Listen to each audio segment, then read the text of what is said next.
Welcome everybody.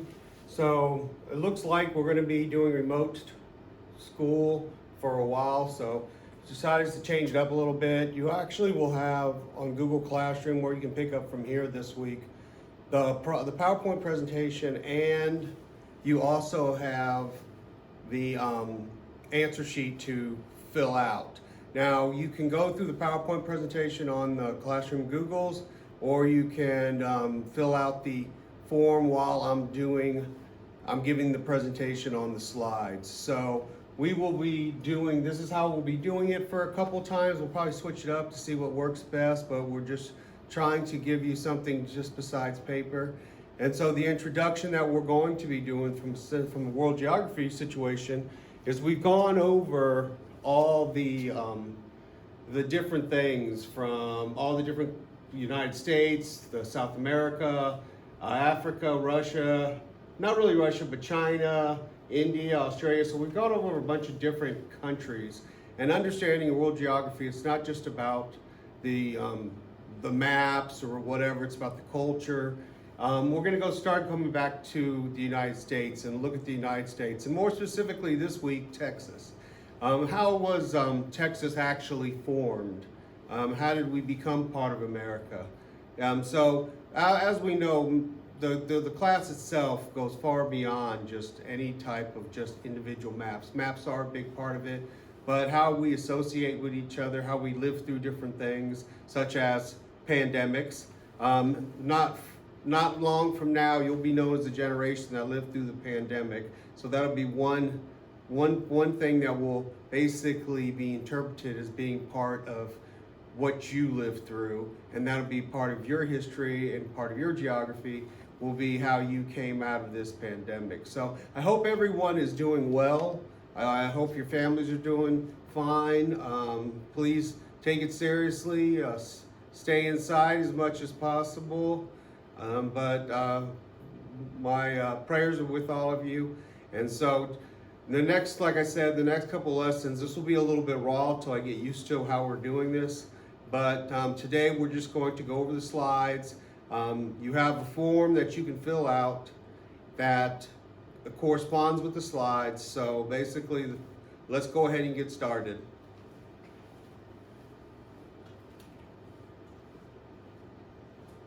So the Battle of the Alamo to the Mexican-American War. So as we know, originally, Texas was not part of the United States. It didn't happen until the 1840s that Texas actually became part of the United States. But prior to that, they were an independent country. And prior to that, they belonged to Mexico. So a couple things had happened between then. So early Mexican Texas is what we're going to go through first. And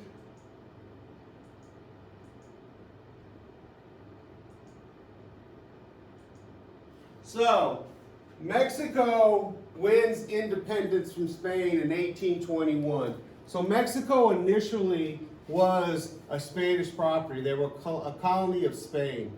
Mexico won their independence from Spain in 1821, and Americans began settling Mexicans' northern borders, Texas, but retained U.S. customs.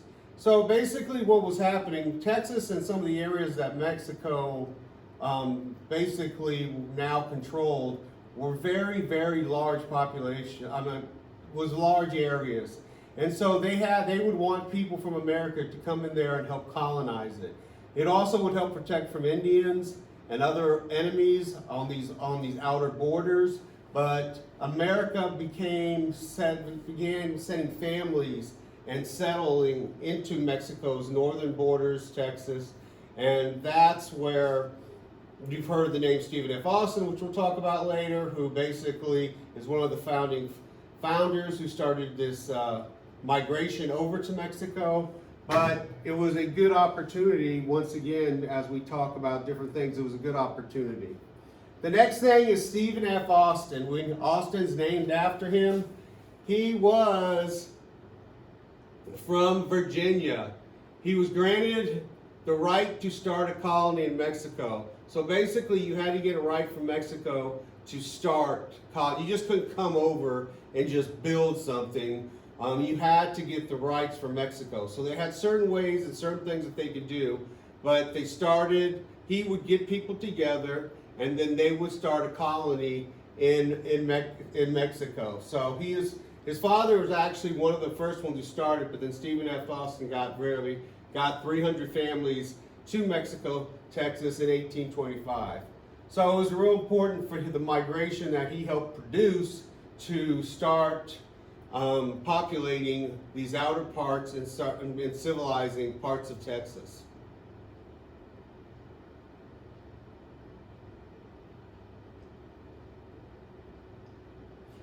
More settlers and conflicts. So more and more settlers started to come over to Texas, and obviously that brought conflicts. The colony's success brings more settlers from the U.S. So as more people start hearing about this Texas, they decide that it might be a good place to start over. Soon, Americans outnumbered Tanos 6-1.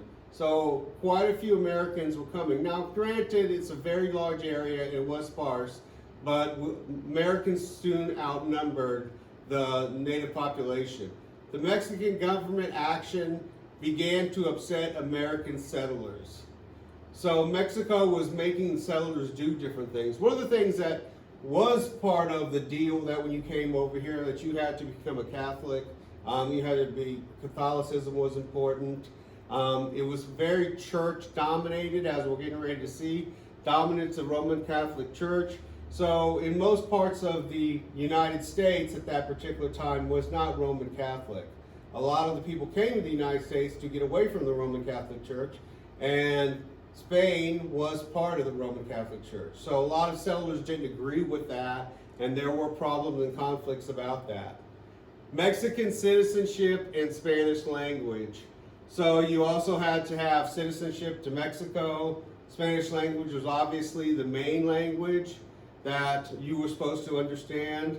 And another big part, Mexico outlawed slavery in 1829. So we still were, in the United States, allowing for slavery.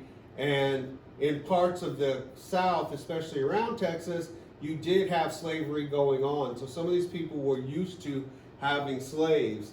This obviously made an impact and was one of the part of the conflicts. So you had a religious conflict, you have conflict with slavery. And so what usually happens when two sides can't get together, they revolt. So in 1829, Mexico closes Texas to American immigration. So basically, at that point, no more Texans or no more Americans can come to Texas. Only the people that are there could stay. They also must start paying taxes to Mexico. And as we've gone through in history, tax paying becomes a big issue.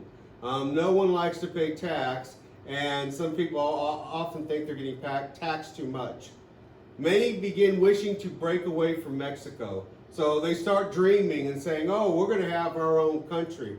We're going to be, we're going to have our own country in Texas. We're going to separate from Mexico. Now, at this particular time, Mexican President Antonio Lopez de Santa Anna sends troops to end the revolt. So this turned into revolt. Santa Anna, who was the president of Mexico, who saw himself like Napoleon of the West, but basically sent troops to end the revolt. So this was going to be a problem. Mexico couldn't allow for these people to do what they wanted and not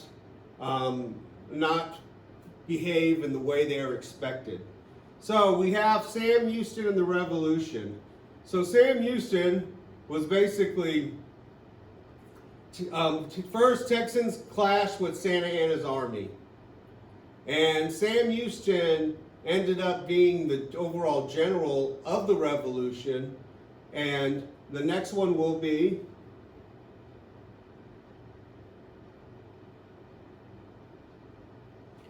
Sam Houston and Texas leader declared Texas independence in 1836 by signing the Texas Declaration of Independence.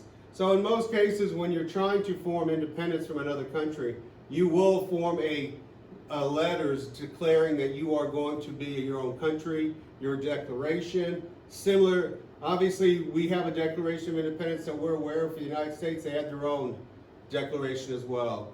This is a picture of the Alamo, and this is where one of the battles was fought. There weren't a bunch of battles that were fought for this, but the Battle of the Alamo, the Texas retreat to an old mission church in March 1836. This was never meant to be a place to defend. It was a church from the beginning, but it was the only fortification, and it did have a cannon or cannons at the particular time. So they did use it for military purposes. For 12 days, 150 people held off an army of 6,000. So you had the situation where for 12 days, through all this hardship, they held off an army of 6,000 Mexicans. And Santa Anna was there at this particular time, leading his army.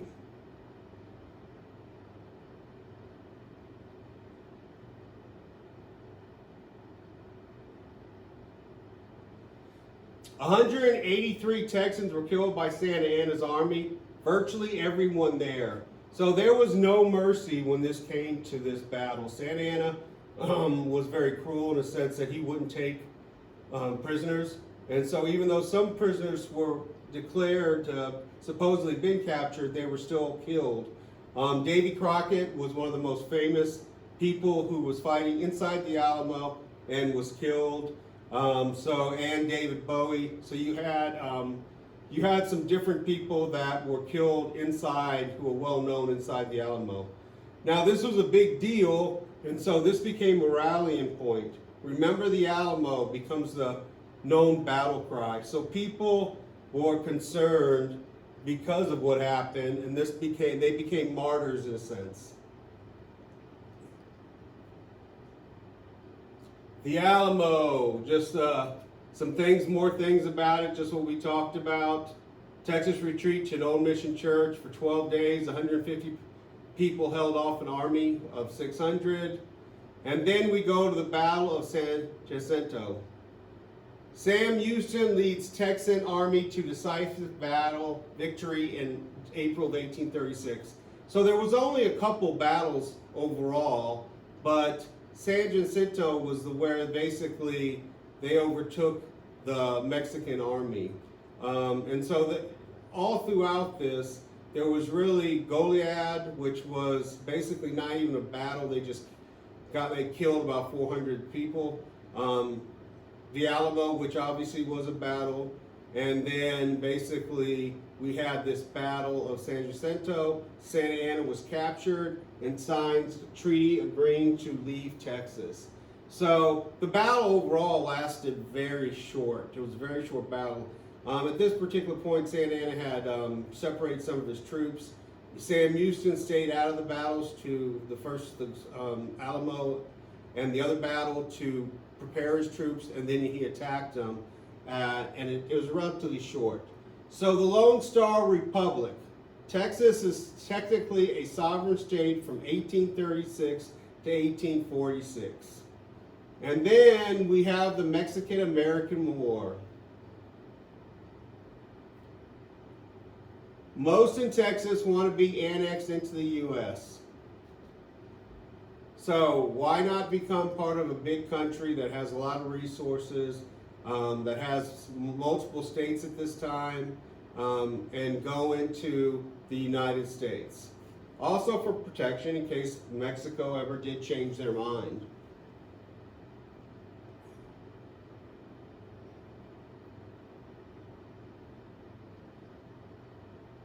After much debate in the U.S., Texas was annexed in 1845. So basically, the United States and Texas agreed to become as one, to join. And so that did not make everyone happy. Mexico still considered it part of its territory, so war was certain. So the United States knowingly annexed Texas, but Mexico still thought they owned that territory. So war was going to obviously come out.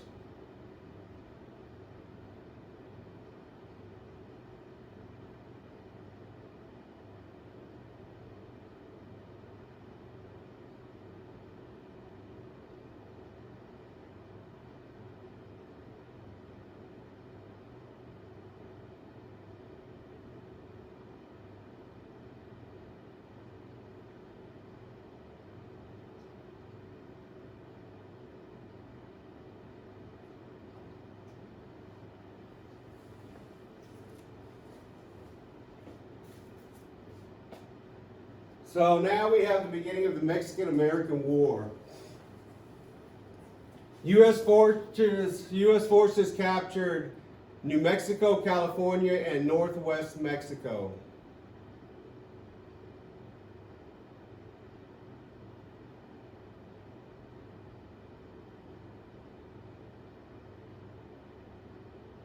The war lasts only 20 months, so it wasn't even 2 years that this old total war was lasted.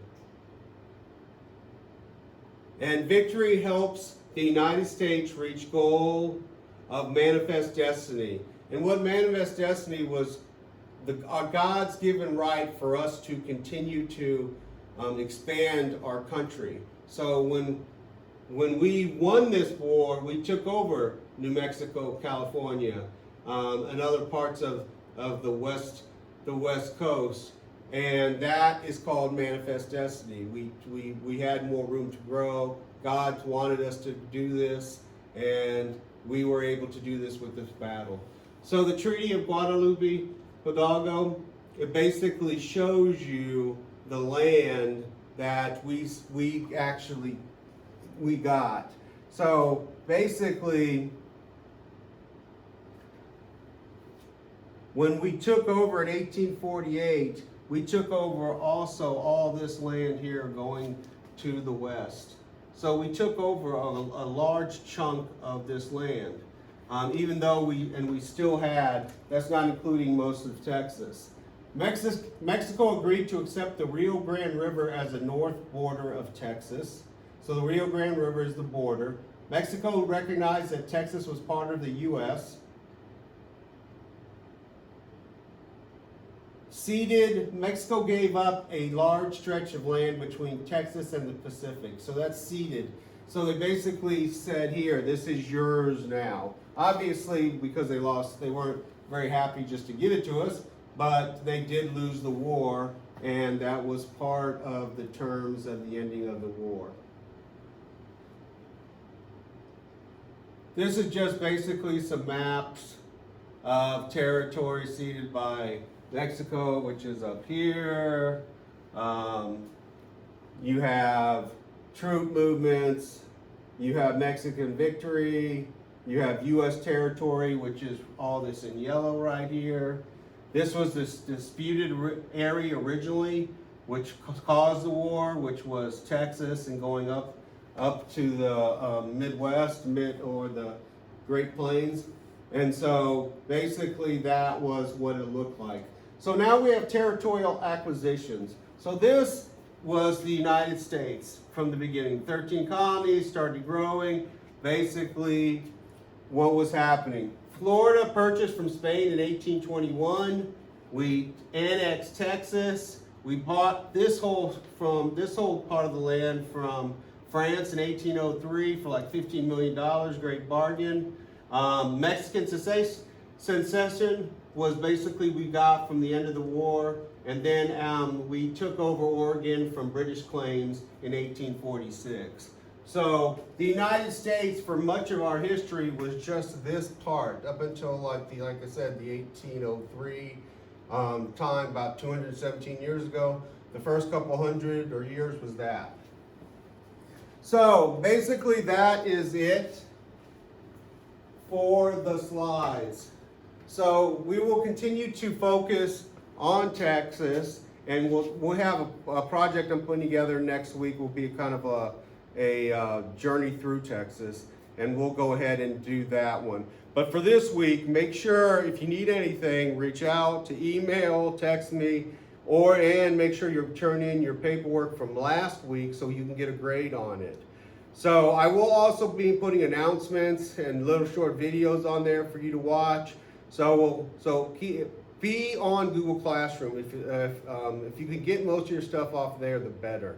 Or at least be able to look at it so you can see what it has to offer. So I appreciate every one of y'all. I wish y'all were here. I hope all of you remain healthy. And so hope to see you soon. Be looking on the Classroom Google, because I'll be putting things throughout the week. A lot of this stuff is not to be graded. It's just things that I see that might be cool or whatever the case may be. But otherwise, the stuff like today, you do need to get it in because you're getting one grade a week right now, and so it's important that these things that you put effort into, so you can get the grade that you need. Besides that, thank you, and we'll talk later.